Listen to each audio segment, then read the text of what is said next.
I always thought betrayal was something that happened to other people.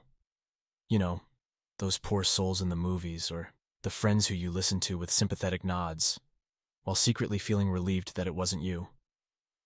I never thought I'd be the one sitting here, nursing a drink that does nothing to dull the ache, staring out the window at the world moving on as if nothing had happened. My name's Ben, and I've been married to Amanda for a little over 12 years now. We met in college, back when I was an overconfident 20-year-old, and she was the quiet girl who never seemed to notice how every guy in the room couldn't keep their eyes off her. Amanda was different, though. She wasn't just beautiful. She was intelligent, with a wicked sense of humor and a streak of independence that I admired. We had what most would call a perfect relationship, the kind that made people say we were couple goals. We bought a nice house in the suburbs, had a couple of kids, and I thought we were cruising through life. But life isn't a movie, and real betrayals don't come with ominous music to warn you. Instead, they sneak up on you when you least expect it. Like when you walk in after a long day at work, expecting to see your wife and kids but finding something entirely different. It started subtly, as these things usually do. Amanda began to change in small, almost unnoticeable ways. At first it was just that she seemed a bit distant. She started staying up late, claiming she was working on a new project for her job. She's always been a hard worker, so I didn't think much of it. But then, she started taking her phone everywhere with her, something she never used to do. A text would come in, and she'd glance at it, smiling that private smile that I used to think was reserved for me. It wasn't until my brother David started hanging around more often that the puzzle pieces began to form a picture I didn't want to see. David, my older brother, had always been the life of the party. The guy who never took anything too seriously, always quick with a joke or a grin. We were close growing up, though we drifted a bit after he got into some trouble, and I took the responsible adult route. Still, he was my brother, and I never hesitated to welcome him into my home. But Amanda's laughter seemed louder when he was around, her smiles broader. They had inside jokes, things I wasn't privy to. A joke would pass between them, and I'd just sit there feeling like the third wheel in my own marriage. I pushed the feelings down, told myself I was being paranoid. Then came the night I knew something was wrong. Amanda had been out with friends, which had become her new favorite excuse, and I was home alone with our kids. It was late, maybe midnight, when I heard her come in. I didn't get up right away. I was tired, and part of me wanted to pretend everything was still okay. But when I finally did drag myself out of bed, I found her in the kitchen, whispering into her phone. She didn't see me, but I saw her. I saw the way her face lit up when she said, "I can't wait to see you again." I stood there, hidden in the shadows, feeling the cold realization wash over me. The next morning I confronted her. She brushed it off, said it was just a friend, that I was being ridiculous. Maybe I was, but I couldn't shake the feeling that something was wrong. That night, as she slept beside me, I grabbed her phone and scrolled through her messages. And there it was, in black and white. The truth I'd been dreading. Messages between her and David that left no room for doubt. They weren't just messages. They were confessions of love, of passion, of nights spent together in ways that should have been reserved for our marriage. My world crumbled in that instant, the life we'd built, the trust I had in my brother. It all shattered like glass. I didn't sleep that night. How could I? I spent the hours until dawn in a state of shock, my mind racing between anger, disbelief, and the sickening realization that the two people I loved and trusted most in the world had betrayed me in the worst possible way. When Amanda woke up that morning, she found me sitting in the kitchen staring blankly at the walls that now felt like they were closing in on me. She tried to act normal, but I couldn't even look at her. I knew I had to confront her. But how do you confront the person you thought was your soulmate? How do you confront your own brother? As the sun rose, so did my resolve. I would get the truth, no matter how much it hurt. And after that, I didn't know. But I did know one thing. I couldn't pretend this never happened. Not after everything I'd seen. Not after what they'd done. What I didn't realize then was that this was just the beginning of my descent into a hell I never imagined I'd face. After that morning, I couldn't think straight. My mind kept replaying the messages I'd seen, the words Amanda had typed to my brother. It felt like I was drowning in a sea of betrayal, with no lifeline in sight. But the anger was what kept me afloat. I needed to know the full extent of their deceit. I needed to catch them in the act. I spent the next few days in a daze, pretending everything was fine. It was the hardest thing I've ever done. Smiling at Amanda, playing with the kids, all while the knowledge of what she'd done gnawed at my insides like a cancer. I began to notice more things. The way she'd quickly swipe her phone off when I walked into the room.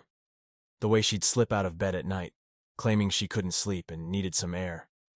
Every move she made felt like another dagger in my back. But I kept my cool. I bided my time, waiting for the right moment to catch them. I needed proof, something undeniable that would shatter any excuses she might have.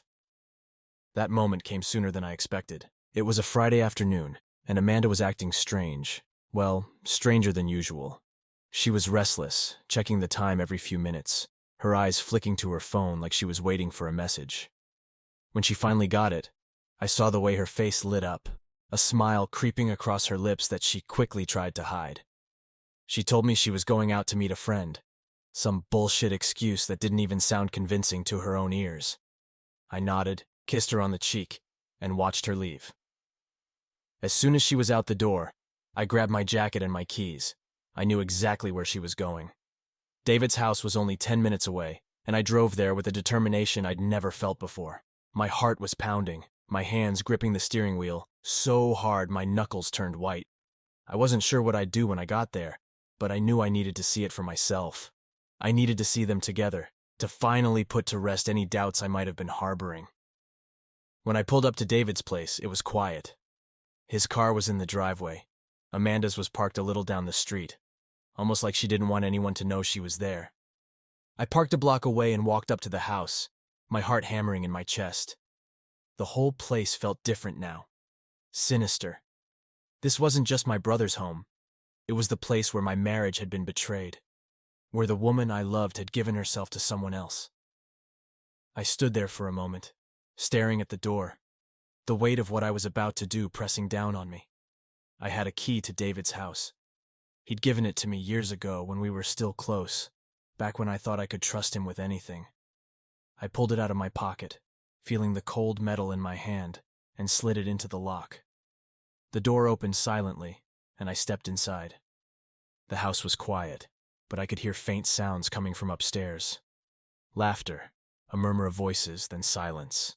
My hand tightened around the small camera I'd brought with me.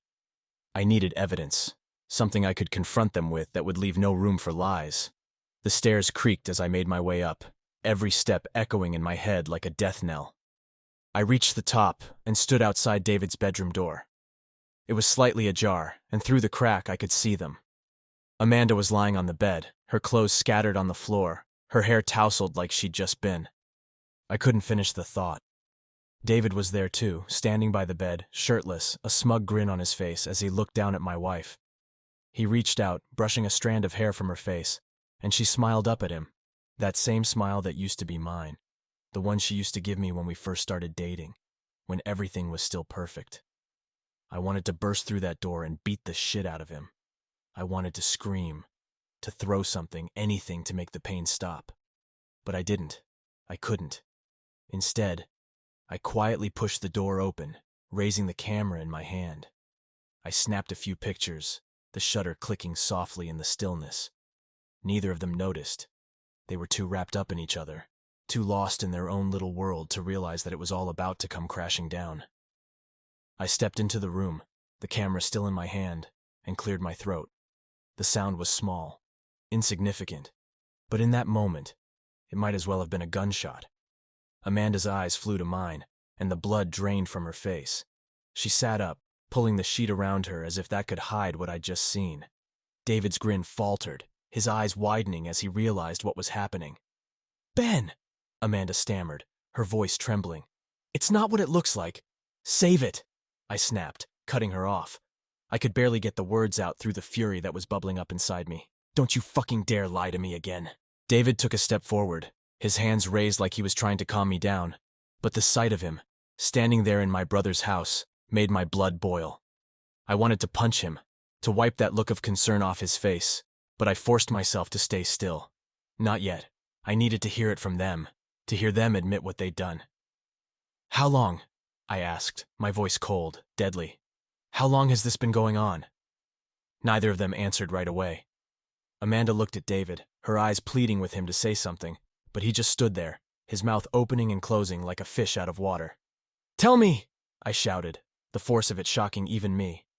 Amanda flinched, tears welling up in her eyes. It's not like that, Ben, she finally said, her voice barely above a whisper. We didn't mean for this to happen. It just did. That's not an answer, I said, my voice shaking with barely contained rage. How long? 6 months, David said quietly, his voice filled with a regret that made me want to laugh, like he thought feeling bad about it would make any of this better. 6 fucking months, I repeated, shaking my head in disbelief. 6 months of lies. 6 months of sneaking around behind my back, and for what? What the hell did I ever do to deserve this? Ben, please, Amanda said, reaching out to me, but I stepped back, avoiding her touch like it was poison. We didn't want to hurt you. Well, you failed, I spat, feeling the tears prickling at the corners of my eyes. You hurt me more than I ever thought was possible. Both of you. The room was silent, the weight of what they'd done hanging over us like a dark cloud. I looked at Amanda, really looked at her, and felt the love I'd had for her turn to ash in my mouth. I thought about all the times she'd told me she loved me, about the life we'd built together, and realized that it was all a lie. A goddamn lie. I loved you, I said, my voice breaking. I fucking loved you, and this is how you repay me, by fucking my brother. Ben, I'm sorry, she whispered, but her words felt hollow, empty. I never wanted it to go this far. But it did, I said, turning to leave. And now, you're going to have to live with that. I left them there, standing in the wreckage of our lives, and walked out of the house without looking back. I got into my car, my hands shaking as I gripped the steering wheel, and drove away, leaving behind everything I thought I knew, everything I thought I loved. As I sped down the road, my mind raced with thoughts of what I was going to do next. How could I go back to the life I'd been living, knowing what I knew now? How could I face Amanda again, knowing she'd betrayed me in the worst way possible? But one thing was certain. I wasn't going to let them get away with it. They thought they could hide their affair, that they could keep it a secret. But they were wrong. I had the proof I needed, and I was going to make them pay for what they'd done. The road ahead was dark and uncertain, but I knew one thing for sure. I wasn't the same man who had walked into that house just an hour ago. That man was gone, destroyed by the betrayal of the two people he trusted most. And the man who took his place, he was out for revenge. By the time I got back to the house, the anger was burning so hot in my chest that I could barely breathe. My hands were still shaking as I parked the car, but I forced myself to calm down. There was no point in losing my cool just yet. I needed to think, to plan out exactly what I was going to do. But the rage was too strong, the betrayal too deep. I couldn't just let this go. When I walked through the front door, the house felt eerily quiet. The kids were at my parents' place for the weekend, something I'd been thankful for ever since I found out about Amanda and David. At least they wouldn't have to see what was about to happen. I stood in the hallway for a moment, trying to gather my thoughts, but it was useless. All I could think about was Amanda and David, tangled up together in that bed, laughing at me behind my back. I heard the sound of the back door opening, and I knew it was Amanda. She must have followed me home after I left her and David in that house of lies. I could hear her footsteps as she moved through the kitchen, calling out my name in that soft, pleading voice that used to melt my heart. Not anymore. Ben! She called again, her voice trembling. Ben! We need to talk! I stepped into the kitchen, and when she saw me, she froze. Her eyes were red from crying, and her face was pale, but I didn't care. All I could see was her betrayal, the way she had thrown away everything we had for a cheap thrill. Talk? I said, my voice low and dangerous. You think there's anything left to talk about, Amanda? She flinched at the way I said her name like it was a curse. Please, Ben, just listen to me. I never meant for any of this to happen. It was a mistake. A mistake? I snarled, stepping closer to her. A mistake is forgetting to take out the trash. What you did was a choice. A choice to fuck my brother in my bed while I was at work, while I was taking care of our kids, thinking everything was fine. How could you do this to me, Amanda? Tears welled up in her eyes, but I wasn't moved. Not this time. I don't know, she whispered. I was lonely, and you were always so busy. It just happened. Bullshit! I exploded, slamming my fist on the kitchen counter so hard that the sound echoed through the house. Don't you dare try to blame this on me. Don't you dare say this is my fault because I was busy working to provide for this family. You could have talked to me, Amanda. You could have told me how you felt, but instead, you decided to sneak around with my fucking brother. She started crying then. Real tears, but I didn't care. It was too late for that. I'm sorry, she sobbed. I'm so sorry, Ben. I know I messed up, but we can fix this. We can go to counseling. There's nothing to fix, I interrupted coldly. It's over, Amanda. We're over. You and David destroyed any chance we had the moment you started fucking behind my back. I could see the desperation in her eyes as she realized I wasn't going to forgive her, that this wasn't something we could just move past. But we have kids, she cried. Think about the kids, Ben. We can't just throw everything away. The kids? I said, my voice dripping with contempt. You should have thought about the kids before you spread your legs for my brother. You're the one who threw everything away, Amanda. Not me. She reached out to touch me, but I recoiled, disgusted by the thought of her hands on me after what she'd done. Don't, I warned, my voice deadly calm. Don't fucking touch me. She dropped her hand, her shoulders slumping in defeat. What do you want me to do? She whispered, her voice breaking. I'll do anything to fix this, Ben. Please, just tell me what to do. I looked at her, really looked at her, and all I saw was a stranger. The woman I had loved, the mother of my children, was gone, replaced by someone I didn't recognize, someone who had lied to me for months, who had betrayed me in the worst way possible. What I want, I said slowly, is for you to get the fuck out of this house. I don't care where you go, but you're not staying here. Not after what you've done. Her eyes widened in shock. You can't be serious, she said, her voice trembling. Where am I supposed to go? I don't give a shit, I snapped. Go to David's. Go to a hotel. I don't care. Just get out. I can't even look at you right now. She stood there, staring at me like she couldn't believe what she was hearing. Ben, please, she begged, her voice barely a whisper. Don't do this. I love you. Love? I scoffed, laughing bitterly. Don't talk to me about love. If you loved me, you wouldn't have done this. You wouldn't have destroyed our family for a cheap thrill. But I do love you, she insisted, stepping closer to me, her eyes filled with desperation. I love you more than anything, Ben. Please, just give me a chance to make it right. There's no making this right, I said, shaking my head. You made your choice, Amanda. Now you have to live with it. For a moment she just stood there, staring at me like she was waiting for me to change my mind, but I wasn't going to, not this time. Fine, she finally said, her voice cold. If that's what you want, I'll go. But don't think this is the end of it, Ben. You're not going to take my kids away from me. I felt a surge of anger at her words, at the way she was still trying to make this about her, even after everything she'd done. They're my kids too, I said through gritted teeth, and I'll do whatever it takes to protect them from you. Her eyes narrowed, and for a moment, I saw the real Amanda, the one who would do whatever it took to get what she wanted.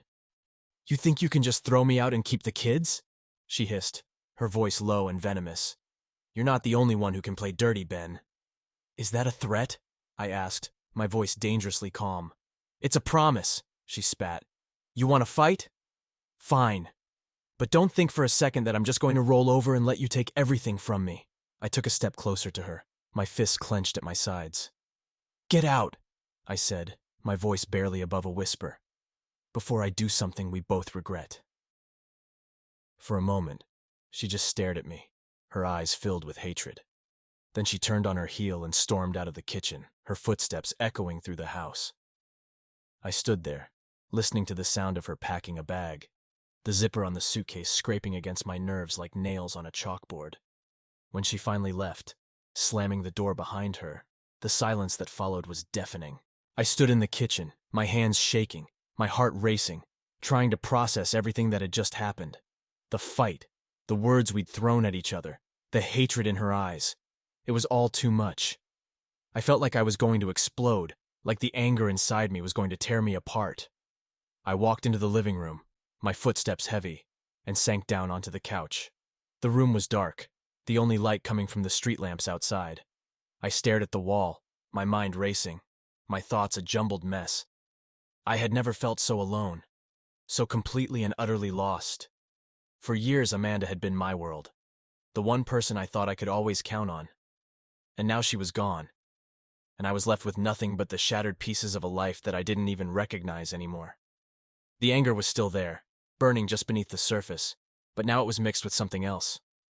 Grief. Grief for the life I had lost, for the love that had been destroyed, for the future that had been ripped away from me. I wanted to scream, to cry, to do anything to release the pain that was tearing me apart, but I couldn't. I just sat there, staring into the darkness, feeling the weight of everything pressing down on me. Eventually, I got up and walked to the bathroom, splashing cold water on my face, trying to shake off the numbness that had settled over me. When I looked in the mirror, I barely recognized the man staring back at me. His face was pale, his eyes hollow, his expression one of utter devastation. I looked like a ghost, a shadow of the person I used to be. I walked back to the living room and collapsed onto the couch, staring up at the ceiling, my mind racing with thoughts of what I was going to do next. Amanda was gone, but the fight was far from over. She had made that clear. This wasn't just about our marriage anymore. It was a battle for everything. For my kids, for my home, for my sanity. I wasn't going to let her win. She had taken so much from me already, but I wasn't going to let her take everything. I would fight, and I would win, for myself and for my kids.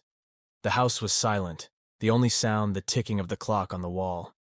But I knew that this was just the calm before the storm. The real fight was just beginning, and I was ready for it. Or at least, I hoped I was. The days after Amanda left were a blur of anger, heartbreak, and a burning need for revenge. Every time I closed my eyes, I saw her and David together. Their betrayal seared into my mind like a brand. It wasn't enough that she was gone. I needed her to suffer, to feel the pain she had inflicted on me. And I knew exactly how to do it. The video. The footage I had captured that day in David's house. It was the key to everything. The evidence that would not only prove her infidelity beyond a shadow of a doubt, but also destroy her in the eyes of everyone who mattered to her. I spent hours in front of my computer, editing the footage, making sure every incriminating detail was clear. The way they looked at each other, the way she smiled at him, the way she called his name with a voice filled with passion and deceit. I made sure to include everything, every damning moment, every sordid detail. As I worked, my anger fueled me, pushing me to keep going, to make it perfect. This wasn't just about revenge. It was about reclaiming my power, about showing Amanda that she couldn't just walk all over me and get away with it. She had taken everything from me, but this was something I could control, something I could use to hurt her just as she had hurt me. When the video was finally finished, I leaned back in my chair, staring at the screen. It was a masterpiece of destruction, a perfect storm of evidence that would ruin her. All I needed to do now was decide how to release it. The first thing I did was upload the video to a private cloud account, ensuring that no matter what happened, I had access to it. Then I made several copies on USB drives, stashing them in various places around the house. I wasn't going to take any chances. This was my trump card, and I wasn't going to let anything jeopardize it. Once the video was secure, I started planning my next move. Amanda was still living with David. Pathetic, really. They had built their little love nest on the ruins of my life, and they probably thought they were safe, that I was licking my wounds somewhere, too beaten down to fight back. They couldn't have been more wrong. I waited until the end of the week to set my plan into motion. I spent the days leading up to it, gathering all the ammunition I needed. I reached out to our mutual friends, casually mentioning that Amanda and I were having some difficulties. I was careful with my words, playing the part of the heartbroken husband who was trying to keep it all together for the sake of the kids. It wasn't hard. The pain was real, even if the performance was calculated. By the time Friday rolled around, the stage was set. Everyone who mattered would be there. Amanda's friends, her co-workers, even some of her family. I made sure of it. I sent out invitations for a gathering at our house, framing it as a desperate attempt to save my marriage, to talk things through with the people who cared about us. It was a masterstroke of manipulation, and no one suspected a thing. That evening, as the sun set and the guests began to arrive, I stood in the living room, greeting each one with a sad smile and a grateful nod. They all looked at me with pity, their eyes filled with sympathy for the man whose world was falling apart. It made me sick, but I played my part perfectly, even as the anticipation gnawed at my insides. When everyone was finally there, the house filled with the low murmur of conversation and the clinking of glasses, I cleared my throat and called for their attention. The room fell silent, all eyes turning to me, waiting for whatever sad speech they thought I was about to give. "Thank you all for coming," I began, my voice steady, calm. "I know it's been a difficult time, and I appreciate your support more than you can imagine. But there's something I need to share with you all. Something that's been weighing on me. Something I think you all deserve to know." I could see the confusion in their eyes, the concern. They were all wondering what I was going to say, what revelation was coming. They had no idea what was about to hit them. "I've been struggling," I continued, "struggling to understand how my marriage, my life, could fall apart so suddenly. But now I know. Now, I understand." I reached into my pocket and pulled out the remote for the TV. With a click of a button, the screen behind me came to life, showing the opening frame of the video. Amanda's face, smiling up at David, her eyes filled with the kind of love she hadn't shown me in years. The room was deathly silent as the video played. There was no music, no narration, just the raw footage of their betrayal. The gasps started almost immediately, followed by whispers of disbelief, of shock. I stood there, watching their faces as they saw the truth unfold before their eyes. Amanda and David, in bed together, their laughter, their moans, the way they touched each other with a familiarity that cut me to the core. Someone in the room let out a choked sob, and I knew it was one of Amanda's friends. The camera panned across the bed, showing every intimate detail, every damning moment. I made sure the audio was crystal clear, the sound of their voices unmistakable. There would be no denying this, no way for her to talk her way out of it. When the video ended, the screen went black, and the room was filled with stunned silence. I could feel the tension in the air, the way everyone was struggling to process what they had just seen. I turned to face them, my expression calm, composed. "This," I said, my voice cold and emotionless, "is what Amanda and David have been doing behind my back for the past 6 months. This is what they've been hiding from all of us. And now, you know the truth." I let my words hang in the air for a moment, watching the way they hit each person in the room. Some looked at me with pity, others with horror, but most just looked utterly devastated.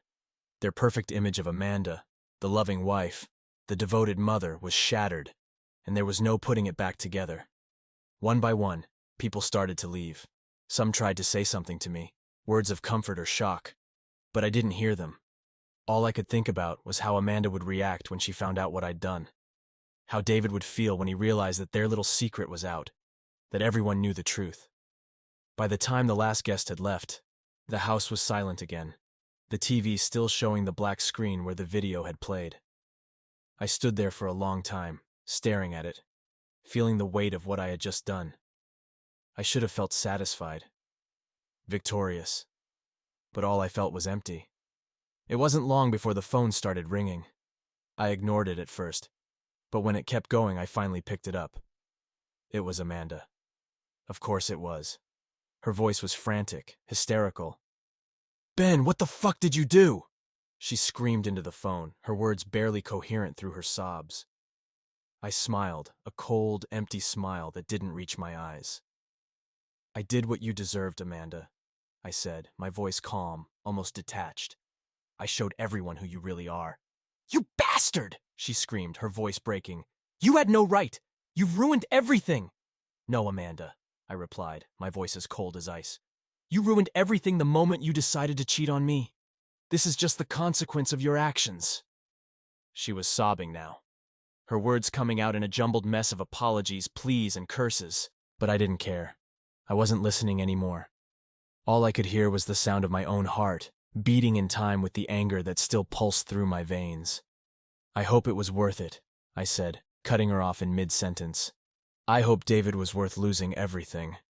Before she could respond, I hung up the phone. The sound of her cries cut off abruptly. I sat down on the couch, the empty room echoing with the silence that followed. The video had done its job. Amanda's life was in ruins, just like mine had been. But as I sat there, staring into the darkness, I realized something that chilled me to the bone. Destroying her life hadn't brought me any peace. It hadn't made the pain go away. If anything, it had just deepened the void inside me. I had won, but it didn't feel like a victory. The revenge I had been so desperate for had turned to ash in my mouth, leaving me hollow and empty. And as the silence of the house closed in around me, I wondered if anything could ever fill that emptiness again. The satisfaction I expected after destroying Amanda's life didn't last long. The silence of the house, the emptiness that filled me, it wasn't enough. The anger was still there, simmering just beneath the surface, waiting to be unleashed. And I knew there was one more person who needed to feel the full weight of my revenge: David. Amanda's betrayal had been a knife to the heart, but David's? That was a whole other level of treachery. He was my brother, the one person I should have been able to trust with my life. Instead, he had taken everything I held dear and crushed it beneath his feet. It wasn't enough that I had caught them together, that I had exposed their affair to the world. No, David needed to be broken, humiliated, just like I had been. So I set to work, planning my next move with cold, calculated precision. I still had the video, the one I had shown to Amanda's friends, her co-workers, her family. But this time, I wasn't going to stop there. This time, I was going to hit David where it hurt the most. David was a successful man, at least on the surface. He worked for a prominent marketing firm, a high-powered executive with a spotless reputation, or so everyone thought. He was charming, charismatic, the kind of guy who could sell sand in the desert. But beneath that polished exterior was the real David, a man who would stab his own brother in the back for a quick fuck. I wasn't about to let him get away with it.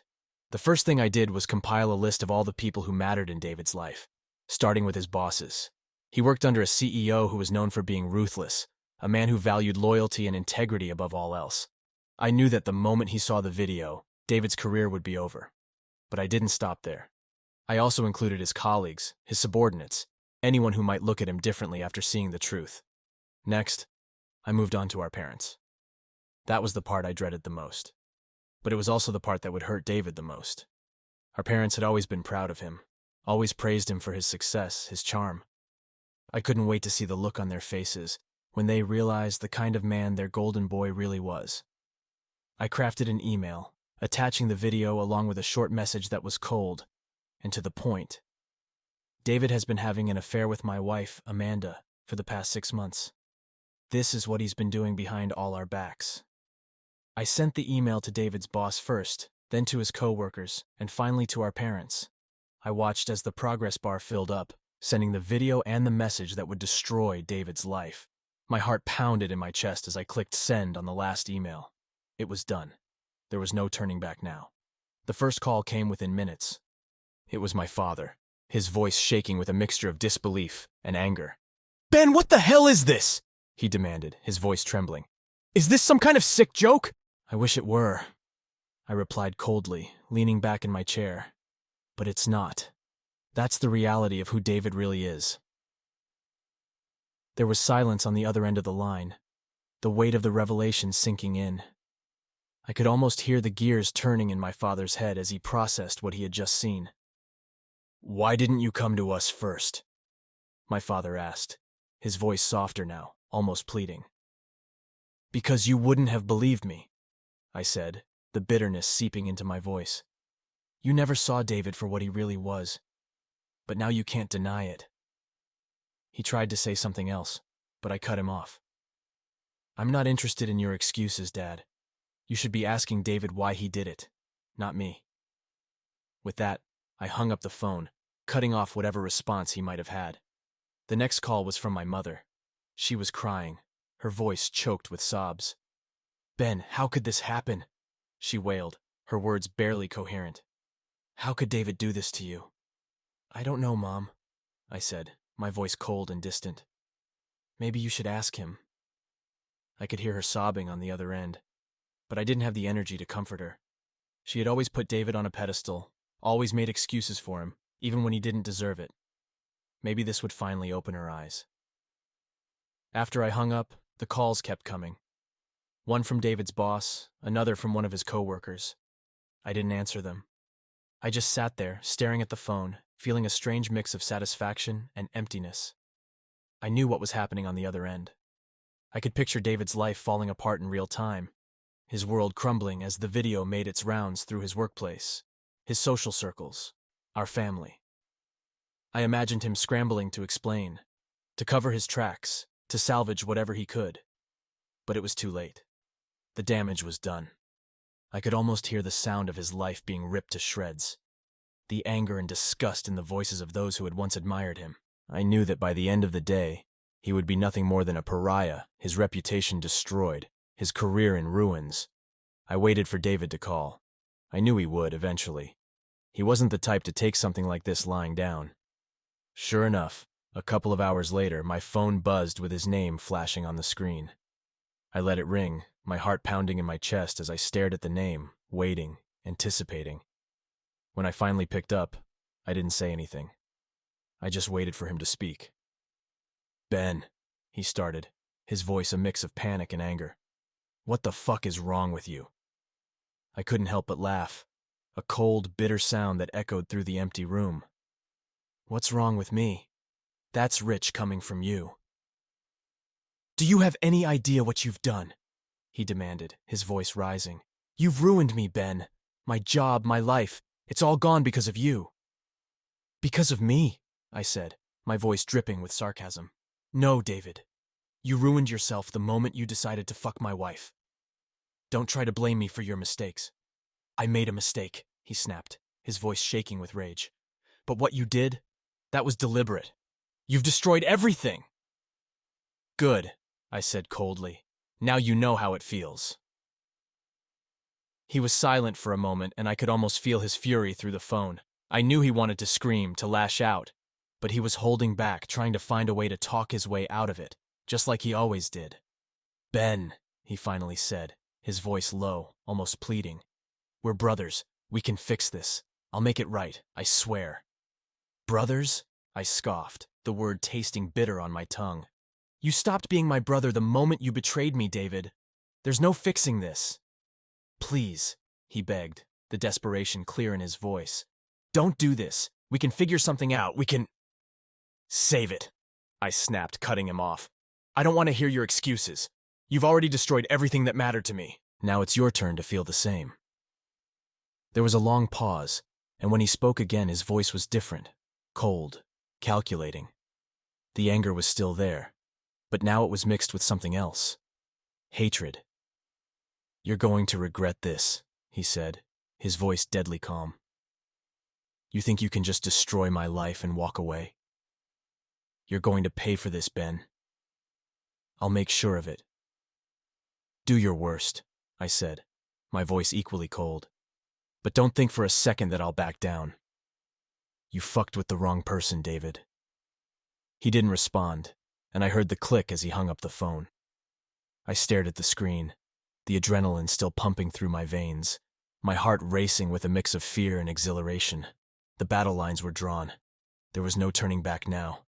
As the hours passed, the reality of what I had done began to sink in. I had destroyed David's life, just like I had planned. His career was over, his reputation in tatters, and our parents, our own flesh and blood, had seen him for the monster he really was. But as much as I wanted to feel satisfied, the emptiness inside me only grew. I had taken my revenge, but it hadn't filled the void. If anything, it had made it worse. The truth was, no matter how much I hurt David, it wouldn't change what he had done. It wouldn't bring back the life I had lost, the love that had been shattered. I had won, but the victory felt hollow. As I sat there, alone in the dark, I realized that the war wasn't over, not by a long shot. David would come after me, just like he had promised. And when he did, I would be ready. But as the night wore on, the weight of everything I had done began to press down on me. suffocating me with its intensity. I had become something I didn't recognize, someone filled with so much anger and hatred that there was no room for anything else. And as I lay down in bed staring up at the ceiling, I wondered if I had destroyed more than just David's life.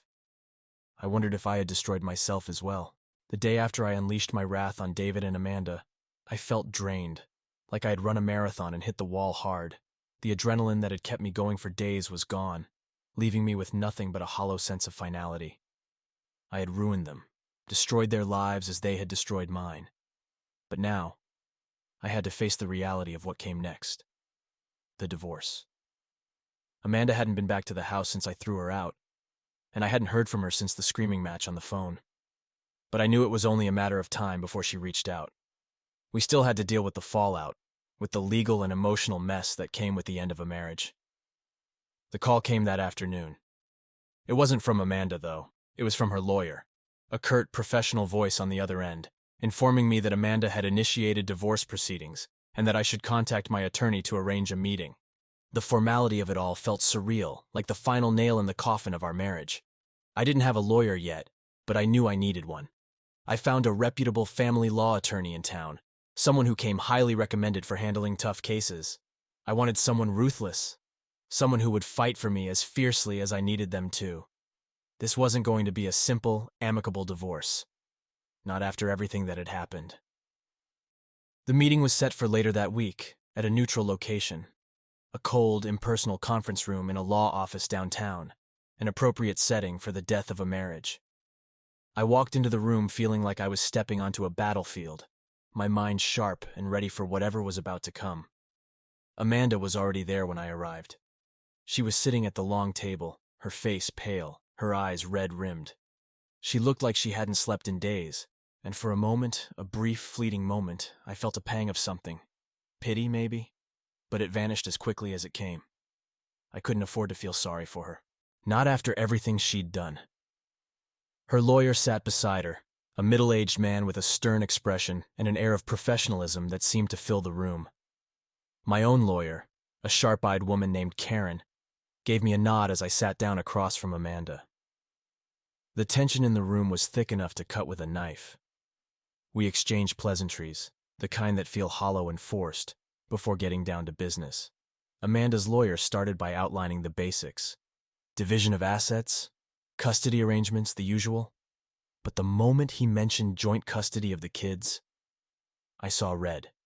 "There's no way I'm agreeing to that," I said, my voice cold and firm. "Amanda can't be trusted to take care of our children. Not after what she's done." Amanda flinched, her eyes flicking to mine with a look of hurt that I refused to acknowledge. "Ben, please. Don't," I snapped, cutting her off before she could start. "You lost the right to please me when you decided to sleep with my brother." Her lawyer raised a hand, trying to keep things civil. "Let's try to keep this discussion focused on the legal aspects, shall we?" "Fine," I said, leaning back in my chair. "But I'm not budging on custody. The kids stay with me." Amanda's lawyer exchanged a glance with her, and I could see the silent communication between them. He was advising her to be careful, to think before she spoke. I could tell she was struggling, torn between wanting to fight back and knowing she was in no position to do so. "Ben," she finally said, her voice quiet, trembling. "I know I messed up. I know I don't deserve your forgiveness. But please don't punish the kids because of what I did. They need their mother." I stared at her, my anger flaring up again. "You should have thought about that before you started fucking around with David. You made your choices, Amanda. Now you have to live with the consequences." "I'm still their mother," she insisted, her voice breaking. "They need me." "They need stability," I countered, my voice hard, "and you're not capable of giving them that, not after everything that's happened." Amanda's lawyer cleared his throat, trying to steer the conversation back to a more productive direction. "Perhaps we should focus on the financial aspects for now, and revisit custody arrangements later." "Fine," I said through gritted teeth, my eyes still locked on Amanda's. "But this isn't over, not by a long shot." The discussion moved on to the division of assets, and I let Karen do most of the talking. She was sharp, precise, and took no prisoners. She made it clear that I wasn't going to be generous in this divorce. Amanda had betrayed me in the worst way possible, and I had no intention of making things easy for her. As the negotiations dragged on, Amanda barely spoke. She let her lawyer do the talking, occasionally nodding or shaking her head, but otherwise remaining silent. I could see the exhaustion in her eyes, the way she was trying to hold herself together. But I didn't care. All I could think about was how she had destroyed our family, how she had shattered everything I thought we had. When the meeting finally ended, we agreed to reconvene in a week to finalize the details. I stood up, ready to leave, but Amanda reached out to stop me, her voice desperate. "Ben, wait." I turned to face her, my expression cold. "What? Can we talk? Alone?" she asked, her voice trembling. I hesitated. The last thing I wanted was to be alone with her, to hear more of her excuses, her pleas.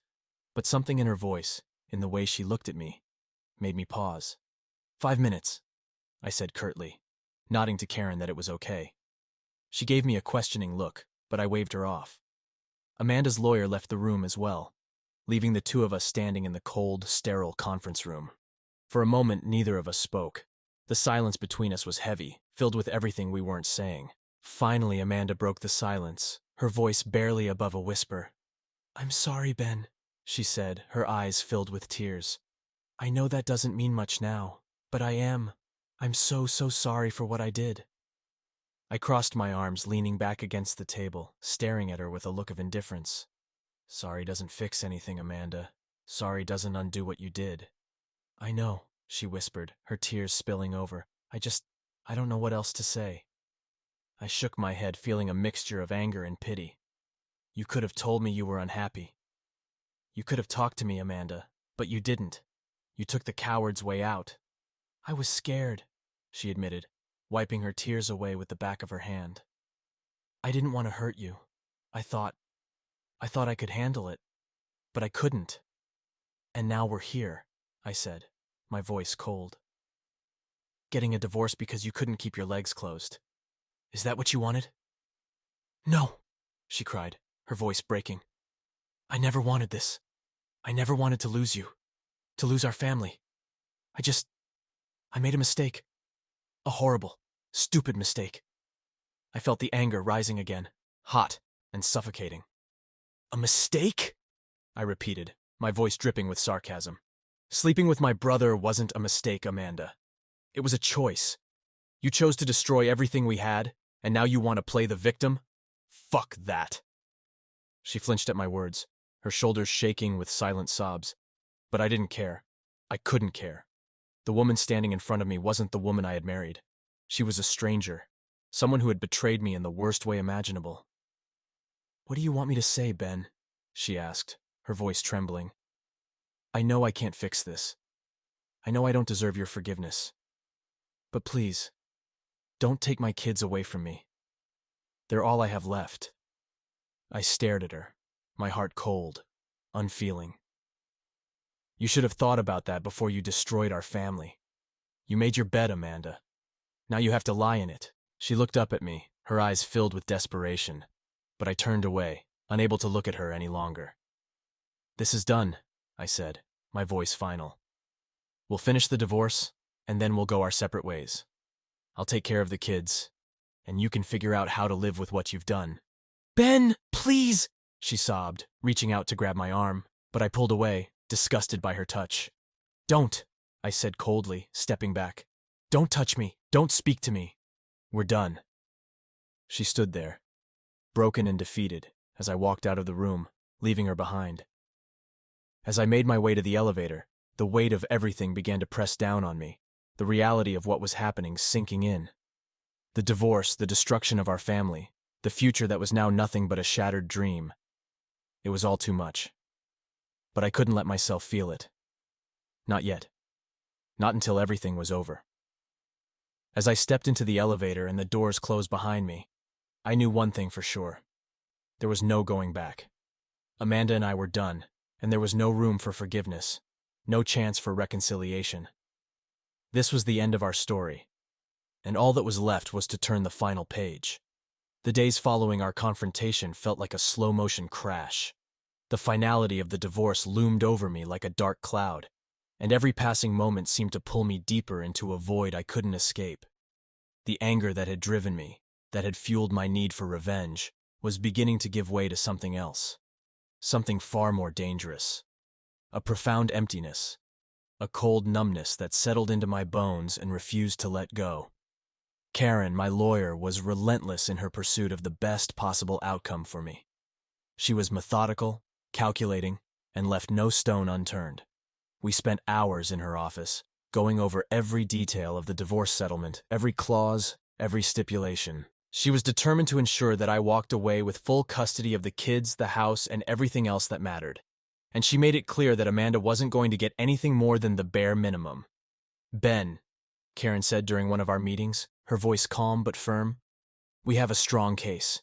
The evidence you provided, the video, the testimonies, it all works in your favor. The courts will see that Amanda's actions were not only irresponsible but detrimental to the well-being of your children. We're going to push for full custody, and given the circumstances, I'm confident we'll get it." I nodded, barely hearing her. The words felt distant, like they were coming from underwater. I should have felt relieved, maybe even triumphant, but instead, all I felt was exhaustion. I was tired of the fight, tired of the anger, tired of everything. "Ben?" Karen's voice broke through my haze, and I looked up to see her watching me with a concerned expression. "Are you okay? You've been really quiet today." I forced a smile, but it didn't reach my eyes. "I'm fine," I lied. "Just ready for this to be over." She nodded, understanding. "It will be soon. The next hearing is scheduled for next week. We'll finalize everything then." "Good," I muttered, leaning back in my chair. "The sooner the better." The hearing was a blur. I sat in the courtroom, barely listening as the lawyers droned on, presenting their arguments to the judge. Amanda was there too, sitting on the opposite side of the room, her eyes fixed on the floor. She looked defeated, broken, and for a moment, I almost felt sorry for her. But then I remembered why we were here, and the pity vanished, replaced by the cold, hard resolve that had carried me this far. The judge listened patiently as both sides presented their cases. Karen was brilliant, as always, laying out the facts in a way that left no room for doubt. Amanda's lawyer tried to argue for joint custody, citing her role as the children's mother, but it was a losing battle. The evidence was damning, and the judge wasn't swayed by emotional appeals. He saw the situation for what it was, a betrayal of trust, a breach of responsibility. When the judge finally delivered his ruling, it was everything Karen had promised. Full custody of the children was awarded to me, with Amanda granted limited visitation rights. The house was mine, along with the majority of our assets. The divorce was finalized, and the judge's gavel came down with a resounding thud, signaling the end of our marriage. Amanda didn't react when the ruling was read. She just sat there, staring blankly ahead, her hands clenched in her lap. I couldn't tell if she was angry, sad, or just numb. Maybe she felt the same emptiness I did, the same sense of loss that had been gnawing at me for weeks. But I couldn't bring myself to care. This was what I had wanted, what I had fought for. And now that I had it, all I felt was relief. When the hearing was over, I walked out of the courtroom without looking back. Karen followed me, her expression satisfied. "We did it," she said, a hint of pride in her voice. "You got everything you wanted." "Yeah," I muttered, barely able to muster the energy to celebrate. "Thanks, Karen. I couldn't have done it without you." She smiled, but it was tinged with concern. "You take care of yourself, Ben. This was a tough fight, but it's over now. You can start moving forward." Moving forward. The words echoed in my mind as I drove home, the weight of the day pressing down on me. What did that even mean anymore? Moving forward to what? The life I had known was gone, replaced by something I didn't recognize. The house felt empty when I walked in, the silence overwhelming. The kids were still at my parents' place, and the absence of their voices, their laughter, made the house feel like a tomb. I wandered through the rooms, running my hand along the furniture, the walls, the pictures that still hung on the walls, pictures of a life that was no longer mine. The smiling faces of Amanda and the kids stared back at me from the photos, a painful reminder of what I had lost. I wanted to tear them down, to erase every trace of her from this house, but I couldn't bring myself to do it. Instead, I went into the kitchen, grabbed a bottle of whiskey from the cabinet, and poured myself a glass. The alcohol burned as it went down, but it did nothing to dull the ache in my chest. I sat down at the kitchen table, staring at the empty chair across from me, the one Amanda used to sit in. The memories flooded back. Dinners together, late-night conversations, the quiet moments when we used to just enjoy each other's company. All of it was gone now, reduced to ashes by her betrayal. I drained the glass and poured another, the numbness creeping in around the edges. I had won the battle, but the victory felt hollow. The price had been too high, and now I was left with nothing but the ruins of a life I no longer recognized. The next day I went to pick up the kids from my parents' house. They ran to me as soon as they saw me, their faces lighting up with joy. I scooped them up in my arms, holding them close, feeling a warmth I hadn't felt in weeks. They were my anchor, the one thing that kept me from slipping into the darkness that threatened to consume me. "Daddy!" My daughter Emily squealed as I spun her around. "We missed you!" "I missed you too, sweetheart," I said, my voice thick with emotion. "How about we go home and make some dinner together, huh?" "Yeah!" She and her brother Jake chimed in unison, their excitement contagious. My parents watched us with a mix of concern and relief. They knew what I had been going through, and while they were supportive, I could see the worry in their eyes. My mom pulled me aside as the kids ran ahead to the car. "Are you okay, Ben?" she asked, her voice soft, filled with motherly concern. "You don't have to do this alone, you know." "I know, Mom," I said, forcing a smile. "But I'll be okay. The kids need me to be strong for them." She nodded, squeezing my hand. "Just remember, we're here for you. If you ever need anything."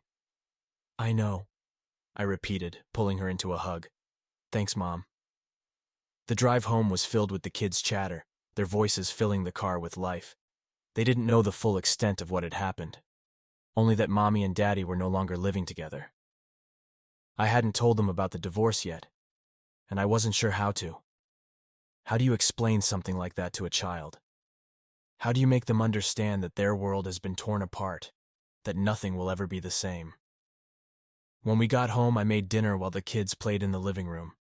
The routine of it all was comforting, grounding me in the present moment. For a little while, I could forget about the pain, the anger, and just focus on them. After dinner, I put them to bed, reading them their favorite stories until they drifted off to sleep.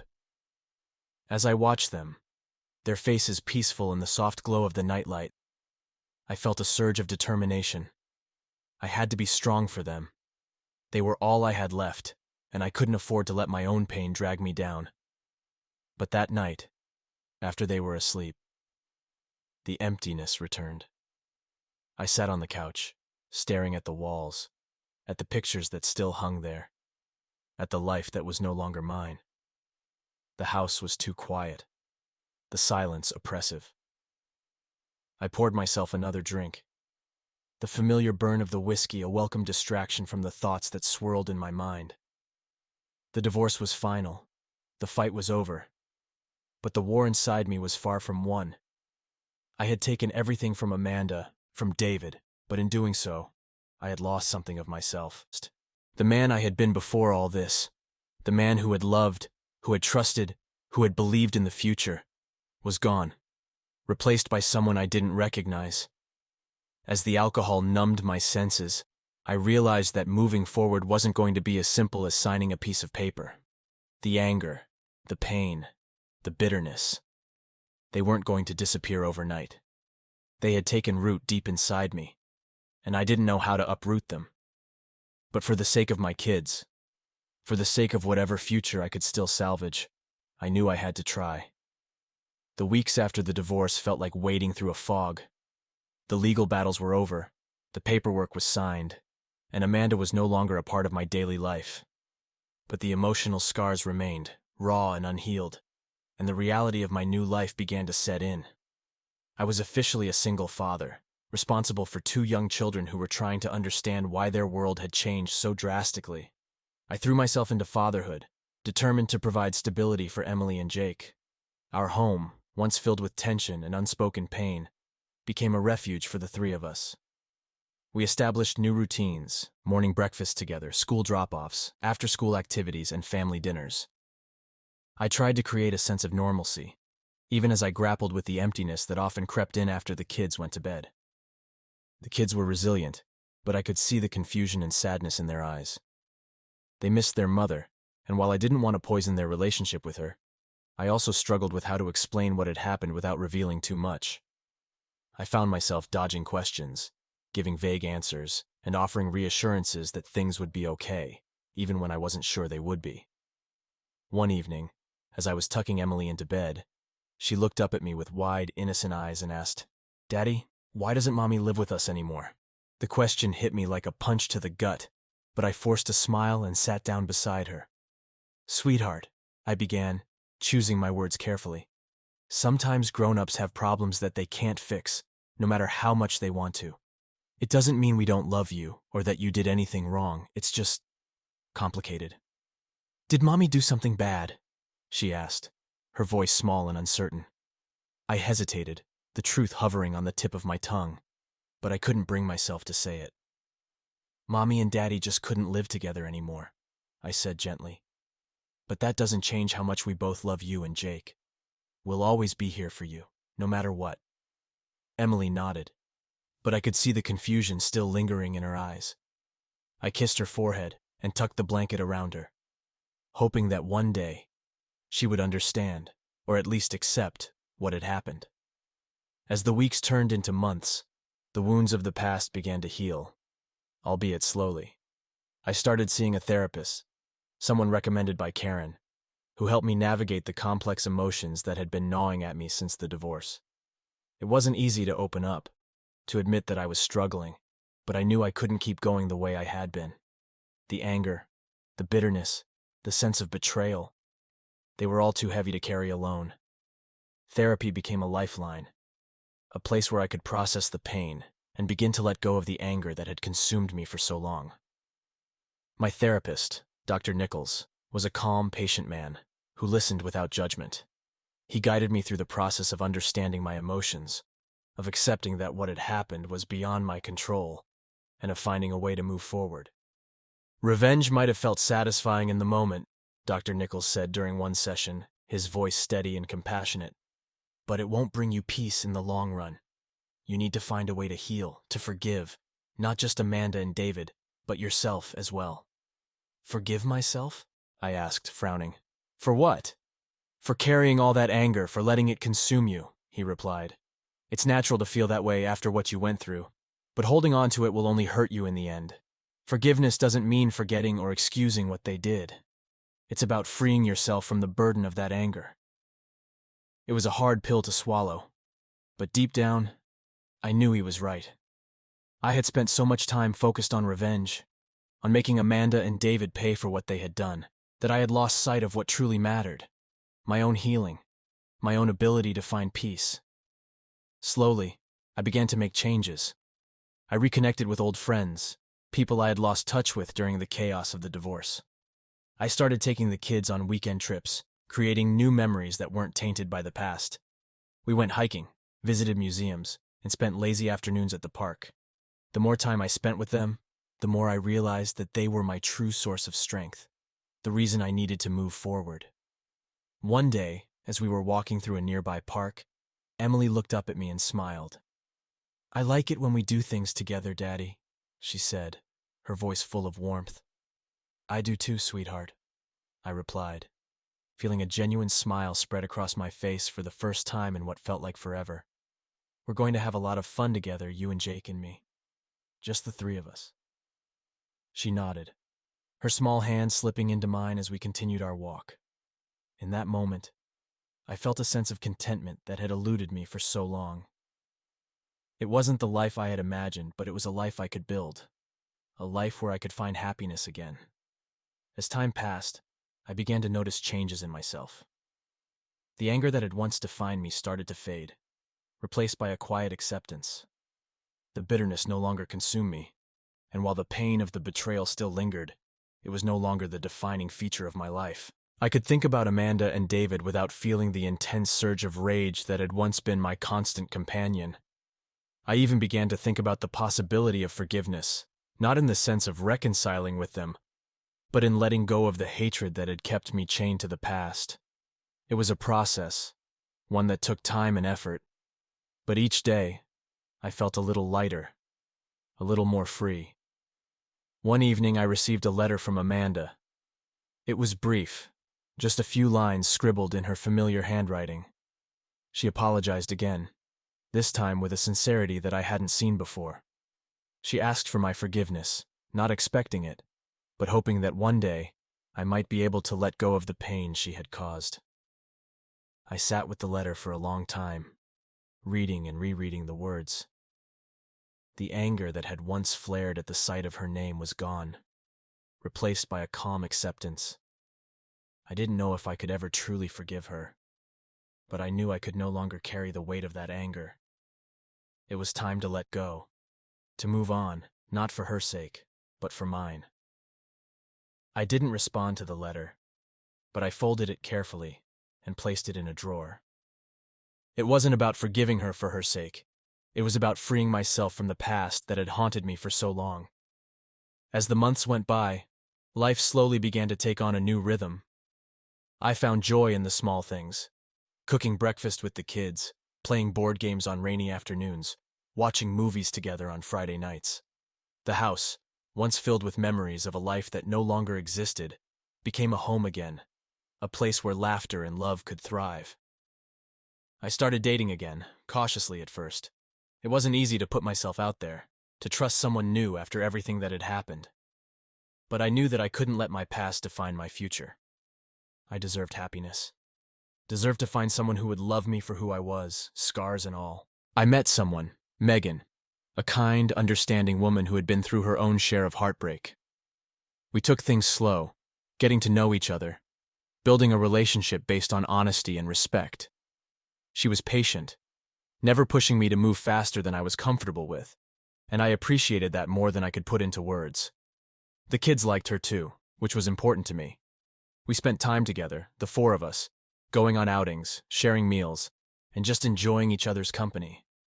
For the first time in a long time, I felt hopeful about the future, about the possibility of building a new life, a life filled with love and trust. Megan wasn't a replacement for what I had lost. She was something new, something different, something that helped me heal in ways I hadn't expected. She understood my pain, my fears, and she never tried to erase them. Instead, she helped me find a way to move forward, to embrace the life that lay ahead. One evening, as we sat on the porch after the kids had gone to bed, Megan turned to me and asked, "Do you ever think about the future? About where you see yourself a few years from now?" I looked out at the setting sun, the sky painted in hues of orange and pink, and thought about her question. The future had once seemed like a dark, terrifying place, filled with uncertainty and pain. But now, sitting here with Megan, I could see something else. A future that held promise, that held hope. "I do," I said, reaching for her hand. "And for the first time in a long time, I'm not afraid of it." She smiled, her eyes filled with warmth. "Me neither." As we sat there, watching the sun dip below the horizon, I realized that I had finally found peace.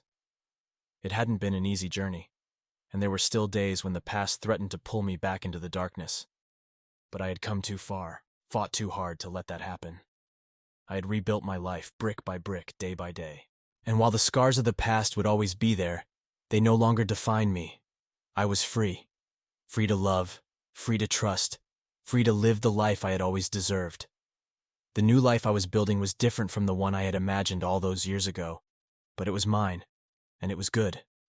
The past was behind me, and the future, for the first time in what felt like forever, was bright. As I held Megan's hand, the warmth of her touch grounding me in the present, I knew that I had finally found my way home, and I was ready.